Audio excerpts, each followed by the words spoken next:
पूजा हमारे साथ पूरी डिटेल्स लेकर जुड़ चुकी है। पूजा, अब आज खबरें ले उससे पहले मैं आपसे नवंबर ऑटो सेल्स के जो नंबर्स हैं ना, उसके बारे में जानना चाहूंगी, कैसे रहे हैं नंबर्स? जी, काफ़ी सारे कंपनियों ने घोषित कर दिए हैं बिक्री के आंकड़े। काफ़ी मिले जुले इस बार जो आंकड़े हैं वो देखने को मिले। कुछ सेगमेंट ने तो बहुत अच्छा प्रदर्शन किया है, वहीं कहीं कहीं निराशा भी देखने को मिली है। शुरुआत मारुति के नंबर से करेंगे।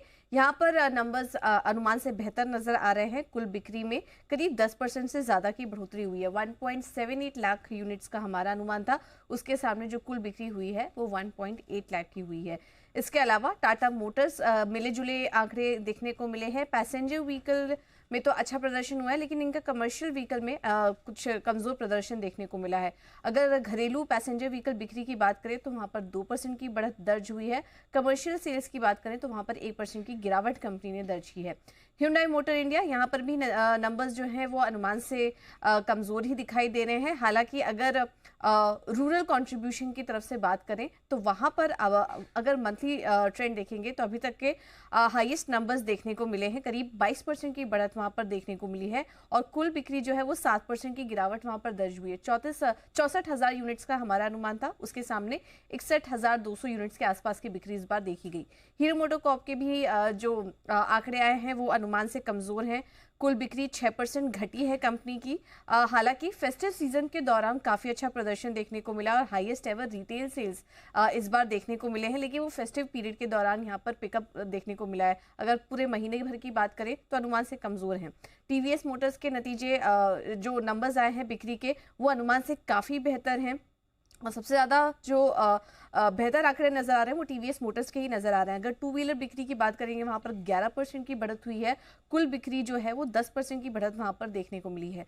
आयशर मोटर्स के जो नंबर्स आए हैं वो अनुमान से कमजोर हैं। रॉयल एनफील्ड में की बिक्री में 2% की बढ़त हुई है। हालांकि वॉल्वो आयशर अगर देखेंगे तो वहां पर 7% की बढ़त देखने को मिली है, लेकिन अनुमान से कमजोर नंबर्स आए हैं। एस्कॉर्ट्स कुबोटा, यहाँ पर नंबर्स अनुमान से बेहतर हैं। कुल ट्रैक्टर बिक्री घटी है हालांकि 9.4% से, लेकिन 7,000 यूनिट का हमारा अनुमान था, उसके सामने 8,974 यूनिट्स इस बार कंपनी ने बेची है। तो एस्कॉर्ट्स कुबोटा के नंबर्स जो हैं वो अनुमान से बेहतर नजर आ रहे हैं। ऑलराइट, चलिए ऑटो सेल्स के बिना पर हम इस पूरे स्पेस पे नजर तो रखेंगे, लेकिन पूजा ये बताइए और कौन कौन सी खबरें हैं, ऑफ कोर्स ट्रिगर्स भी बता दीजिए आज जहां नजर रखनी है।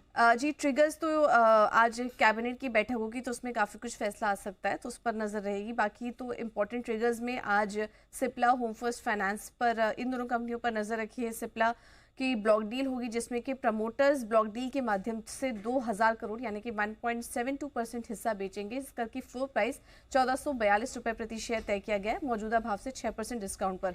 इसके अलावा होम फर्स्ट फाइनेंस में भी आज ब्लॉक डील देखने को मिल सकती है। ब्लॉक डील के जरिए 14.7% हिस्सा बिक्री संभव है, यानी कि मौजूदा भाव से अगर देखें तो 8% के डिस्काउंट पर ये ब्लॉक डील होने की संभावना है। इसकी फ्लोर प्राइस 961 रुपए प्रति शेयर तय की गई है, जिसमें कि ट्रू नॉर्थ, ऑरेंज क्लॉव जैसे जो निवेशक हैं वो इसमें हिस्सा बेचते हुए नजर आएंगे।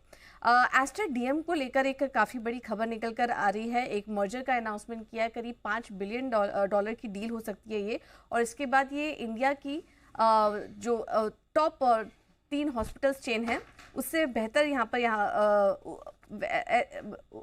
इंडिया के टॉप 3 हॉस्पिटल चेन में से एक ये कंपनी होने का अनुमान बताया जा रहा है एस्टर डीएम का। और इसमें ब्लैक स्टोन की जो निवेशित कंपनी है क्वालिटी केयर, उसके साथ ये मर्जर को मंजूरी मिल चुकी है और इसमें 1000 शेयर के बदले कंपनी के 977 शेयर्स जारी होंगे। ग्रीव्स कॉटन पर भी नजर रखिए। सब्सिडरी ग्रीव्स इलेक्ट्रिक मोबिलिटी के आईपीओ को बोर्ड ने मंजूरी दे दी है।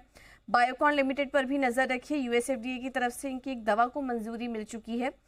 इसके अलावा आरबीएल बैंक, बजाज फाइनेंस, ये कंपनियां भी फोकस में रहेंगी। आरबीएल बैंक, बजाज फाइनेंस के बीच अब कार्ड नहीं जारी करने पर सहमति बनी है और नए को ब्रांडेड क्रेडिट कार्ड नहीं जारी होंगे। ये आरबीआई की लगातार जो सख्ती हो रही है उसके चलते ये फैसला लिया गया है। इसके अलावा ऑयल मार्केटिंग कंपनी और इसी के साथ ही साथ एविएशन कंपनियों पर भी नजर रखिए। ऑयल मार्केटिंग कंपनियों ने दाम बढ़ाए हैं।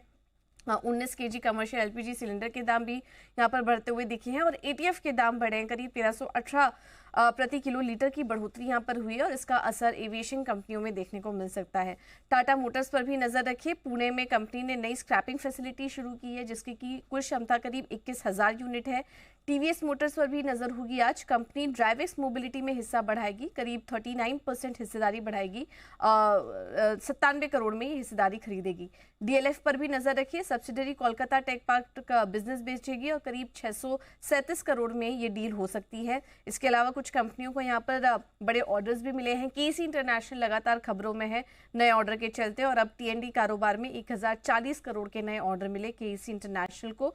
और इसके अलावा कोचिंग शिपयार्ड से भी रक्षा मंत्रालय से करीब 1000 करोड़ के ये ऑर्डर मिले हैं जिसको कि प्रोजेक्ट जो है उसकी अवधि 5 महीने की है।